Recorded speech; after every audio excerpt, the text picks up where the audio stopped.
Imagine a prison, not of bars or chains, but of hunger, of levels, of who sits above you and who sits below. Every single day, a platform filled with the finest food you've ever seen descends from the top. By the time it reaches you, there might be nothing left. And by the time it reaches the people below you, that depends entirely on you. Welcome to the Recap Hub, where we break down movies in minutes. Today, the platform. A man named Goreng wakes up in a bare concrete cell. No windows. No explanation. Just cold walls and the number 48 stamped above his bed. Sitting across from him is an older man named Trimagasi, who greets him like this is perfectly normal. Trimagasi lays out the rules. They are in what inmates call the pit, a vertical prison with hundreds of levels, 2 people per cell. Once a day, a platform loaded with gourmet food descends from level 0 at the top, stopping 2 minutes on each floor. Whatever the people above leave behind is what you get. At level 48, they're not starving, but they're not comfortable either. Goreng picks up a single apple and says he'll save it for later. Trimagasi snatches the wine and drinks it all, then leans over the ledge and spits on the people below him. This is life, in the pit. Goreng entered the pit voluntarily. He signed up to spend 6 months here in exchange for a diploma. His one allowed personal item? A copy of Don Quixote, the story of a man tilting at windmills, fighting battles that can't be won. The foreshadowing is not subtle. Trimagasi is here for a different reason. He's serving a 1-year sentence for manslaughter. He threw his TV out of his apartment window in a rage and killed someone on the street below. He's remarkably calm about it. Trimagasi tells Goreng that every month, inmates are gassed in their sleep and wake up on a random new level. You could wake up on level 3, surrounded by food, or level 200, surrounded by nothing. Goreng tries to convince the people below them to ration food, to take only what they need. Nobody listens. Trimagasi laughs and calls him a communist. Then, one day, something strange happens. A woman is riding the platform, standing on top of the food, just descending. Her name, Trimagasi explains, is Miharu. She's searching for her child, a child she believes is somewhere in the pit. Every month, she rides the platform as far down as she can go, looking. Nobody believes the child exists. But Miharu never stops. When the platform reaches the level below them, 2 men assault her. Goreng screams at them to stop. And then, Miharu takes care of it herself. Without a word, she kills both men and keeps descending. Goreng is stunned. Trimagasi is not. The monthly reset comes. The gas fills the cell. They fall asleep at level 48. When Goreng wakes up, his hands and feet are bound. Trimagasi stands over him, completely calm, holding a knife. They are on level 171. Trimagasi explains. At level 171, the platform arrives empty. There is no food. There never will be. He tied Goreng up before the hunger could make either of them irrational. His plan?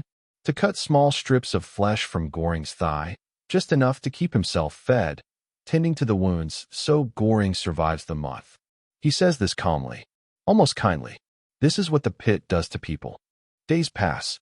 Trimagasi reads Don Quixote aloud to Goreng to pass the time. He's almost tender about it. But eventually, hunger wins. Trimagasi picks up the knife and begins to cut. And then, the platform arrives. Miharu. She arrives on the platform, drops down, attacks Trimagasi, and cuts Goreng free. In the struggle, Goreng grabs the knife and kills Trimagasi. He collapses, bleeding, barely alive. Miharu tends to his wounds. And then she does something that haunts the rest of the film. She feeds Goreng Trimagasi's flesh. He eats it, because the alternative is death. From that moment on, Trimagasi never truly leaves. His ghost, a hallucination, stays with Goreng, speaking to him, pushing him, reminding him of what he's become. Next month, level 33. Goreng's new cellmate is a woman named Imoguiri, and she brought a dog named Ramesses II as her personal item. But that's not all. Goreng recognizes her. She was the administrator who processed his intake. She sat behind a desk, asked him about dietary restrictions, told him no smoking. Now she's here, in the pit herself. She was diagnosed with terminal cancer, she says. She wanted to spend her final months trying to help the people inside. She believed she could spark a revolution of spontaneous solidarity. Every day, Imoguiri leans over the edge and tries to reason with the prisoners below them. She asks them to leave enough food for the levels beneath. Every day, they ignore her, mock her, or tell her to go to hell. Goreng tries a different approach. He threatens to defecate on their food if they don't comply. It works. Imoguiri hates it, but it works. Miharu passes through again, this time barely conscious, severely wounded. They nurse her back to health. But that night, Miharu kills the dog. And when Goreng mentions her child, Imoguiri delivers a gut punch of information. There are no children in the pit. Miharu came in alone. She has no child. She is simply broken. The next reset comes. Level 202. Imoguiri told him confidently there were only 200 levels. The administration had lied to her about everything. She never woke up. She hanged herself in the night.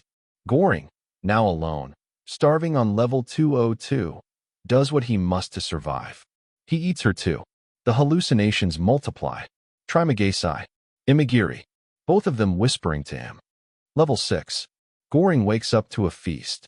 His new cellmate is Baharat, a tall, determined man who has been trying to escape the pit for months.